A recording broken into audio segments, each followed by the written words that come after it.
Hello everyone, my name is Danuta Hintz and I am at the City Lit stage at the Baltimore Book Festival today promoting my novel To Kill the Other.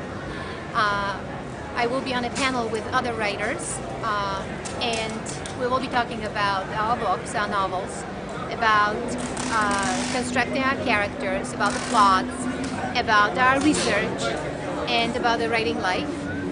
And we hope that our audience will ask many good questions. I'm Celeste. I like to read. My three most favorite recent books are The Last Californio by Robert Sanabria, right over here. To Kill the Other by Danuta Hintz. And In the Name of God by Stephen Gordon. As Greg mentioned, these are all thrillers. And I write a blog, charmcitycurrent.com/Baltimore Books, about area books, and these are all area writers. And so that's one of the things that I focus on. But I'll start today with one thing that these three thrillers have in common that a lot of thrillers don't. The main characters are not after money or power. This is not John Grisham or James Patterson. These are a little more culturally complicated novels, and they all come from a very interesting cultural perspective. So I wanted to ask the authors first to tell us about the perspectives that their main characters are coming from, and why the deep cultural background, particularly when it is not all of their deep cultural background. These books are made up. They are not Romana clefs from the authors' lives. And how did they come up with these? Stephen, why don't we start with you? Okay. The story takes, well, you're interested in the main character. The main character, without giving away too much, is an American who spent time in special forces in Israel. And something intense happened to him when he was overseas, and he found his way back to Baltimore. And at this point in time, where we enter the story, he is sort of rebuilding an emotional life and trying to find his way once again. So the story opens really in the middle of an emotional crisis, and he's thrown into a series of events. So he's a guy with a very particular kind of a background, and what happens in a number of thrillers, stuff is thrust upon him, where he finds himself in a situation that he didn't want, but he is quite capable of handling. But again, because he has this background, he really, like many professional soldiers, just wants to be left alone, and what he knows he doesn't discuss. So he's a very private kind of guy going through stuff. Okay. My story does have a cultural reference to my own background. What I wanted to do was which is, by the way, Mexican-American. I wanted to have my character be a Mexican who comes to this country inadvertently. Actually, he's fleeing for his life. And to have him experience the United States, American culture, from his perspective. We're a country that's rife with politics and fear of immigration, a tremendous drug trade, and I wanted him to, he didn't want to, but I wanted him to experience all of this from his point of view.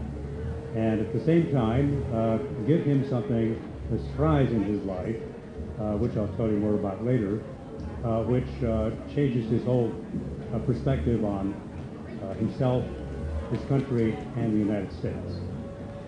That's all I'll tell you at the moment. I'll be back.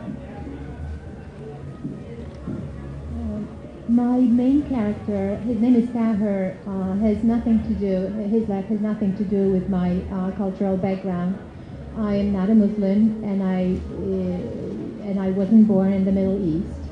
My main premise for this book was to see if I can learn enough about someone who is very different than me, and if I can understand him, and what are the platforms that will help me to understand him. It's a story of a boy who becomes a hijacker on 9/11. All the events in the book are historical and very well researched, but all the characters are fictional. And I came to a conclusion that if we only decide to learn about each other, we are capable not only to learn about a different culture, different language, different religion, but we are able to understand each other. The title of the book, To Kill the Other, came to me in a way that I wanted to show that if we perceive someone else as different, then we are prone to condemnation and even killing. But if we could just communicate and see that the other is just like me, then of course the other becomes my brother and my sister. So I guess that was the main premise, the main idea of my book, to see if we can understand each other, if we can learn about someone who is totally different. Because, yeah, I guess that would be. Now, Danuta, you said before we met up here that you had almost titled your book In the Name of God, just like Stephen Gordon did. And so what do you both think about, I mean, I'm assuming that you both do not believe in killing in the name of God, but you've gone into an in-depth exploration of this in your books. And do you feel, you've created some sympathetic characters here. I mean, Tahir, this is a 9/11 novel from the perspective of the hijackers. You do not want to like this main character, and I'm not sure you ever do like the main character, but you can understand him. At the same time, he has a friend who has gone through many of the same experiences, who chooses a very different path, who chooses to embrace life. So how do you make these characters sympathetic? These people, now your main character does not want to kill, wants to avoid killing anymore, has already done enough killing for one lifetime, or seen enough death. They've both seen a lot of really bad deaths. How do you make a character like that somewhat sympathetic so that the reader doesn't come away with a feeling of complete loathing? I think that if we can reach to the essence of who we are all as humans, if we can, then we understand the truth about each other, and this way we can not only construct a compelling character, but also we can understand someone, as I said before, who is very much different. You want to look at the journey of someone. You know, the character in my book is born in 1968 in Egypt, and he dies in one of the planes that hits the first tower. You want to, I guess, understand why he did it. Not that you will ever, of course, accept what he did, right? But you want to see what was lost, that humanity in him. Why was it lost? Why he became, you want to answer the question why he became a monster. What led him to make this particular decision. And I think that one of the first questions that I asked myself when I started thinking about the book, it was 5 days after 9/11, would I be capable of killing someone? And I am perceived as a, I think, very peaceful person. And it took me some time. It took me about a week to come up with a reason that would justify for me to kill someone. And for those of And that reason is? Yes. For those of you who have children, you will understand that. My son, I have a 17-year-old son, but back then he was 7 years old. And I thought, if something would happen to Alex, if someone would hurt my child, I would be able to kill that person. And for those of you who are parents, you understand what I'm talking about, right? This is, of course, just theoretical discussion. But there is place in you that you have this little monster in you, too. We are all capable everything, loving passionately and hating passionately. It is our choice what we want to do and where we want to go. And there are specific, of course, reasons why we choose one thing and rather than the other. And I think that if you think about the essence and you see who you are as a human, unfortunately, you see that all of it is in you, the beauty and the ugliness. But you have the power to choose, right? And Tahir, the main character, he had the power to choose too. He met God, metaphorically, many times in his life, and he rejected him. That was his choice.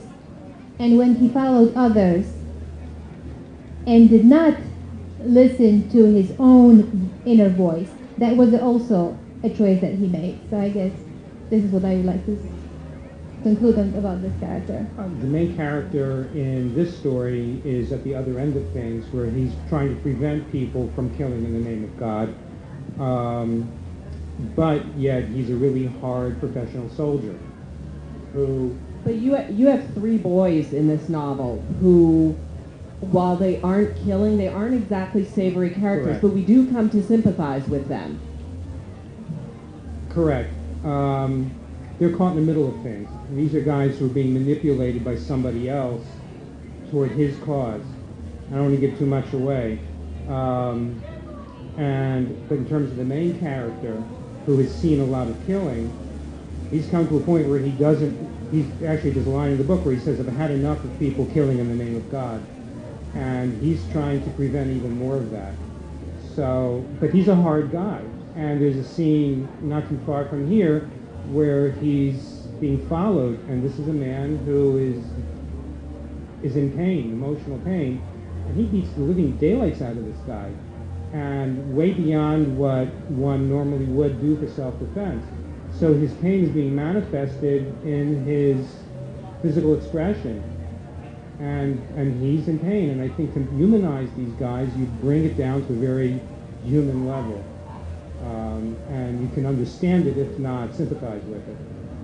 Okay, so you've both taken the pain in some of your characters' lives and used it to explain some of their actions, which are not exactly, they're the type of thing you want to see in a thriller, but not the type of thing you want to see on the street.